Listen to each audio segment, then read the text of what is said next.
Let's just go to the shoulder. Let's say we're suspicious their active range of motion meets their passive range of motion. So you're thinking, okay, it sounds like a non-contractile lesion. The resisted testing is negative.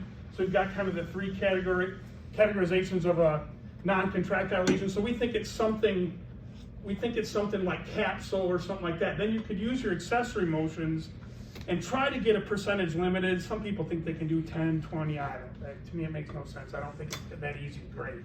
But you can tell when you compare to the other side, it's going to be very limited, and that should be an easy thing to tell.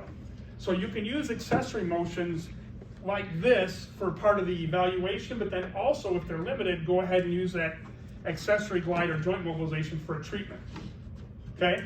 Because sometimes that's confusing. But so this one, it's all you're going to do is you're going to do a humeral ulnar medial glide on the humerus. But that doesn't really happen a whole lot, a little bit. So it's not something I would probably use during my evaluation. But if I want to do global range of motion, let's just say somebody's super stiff, all right? They've been immobilized forever because of a bad fracture. You might want to do a little bit of distraction. You might want to do the medial glide. You might want to do a lateral glide. You might want to hit the radiocapitulum joint.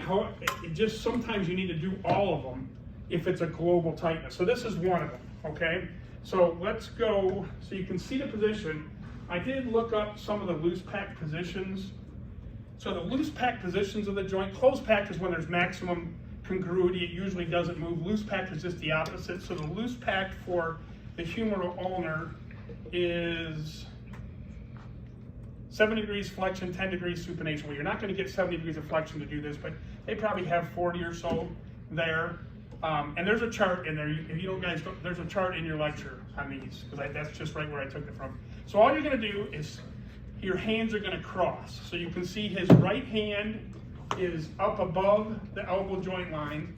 He's going to stabilize with that hand. So we're stabilizing proximally, and then he's going to grab the ulna and the radius and just push it medially, glide it medially against a fixed right hand and a fixed humerus.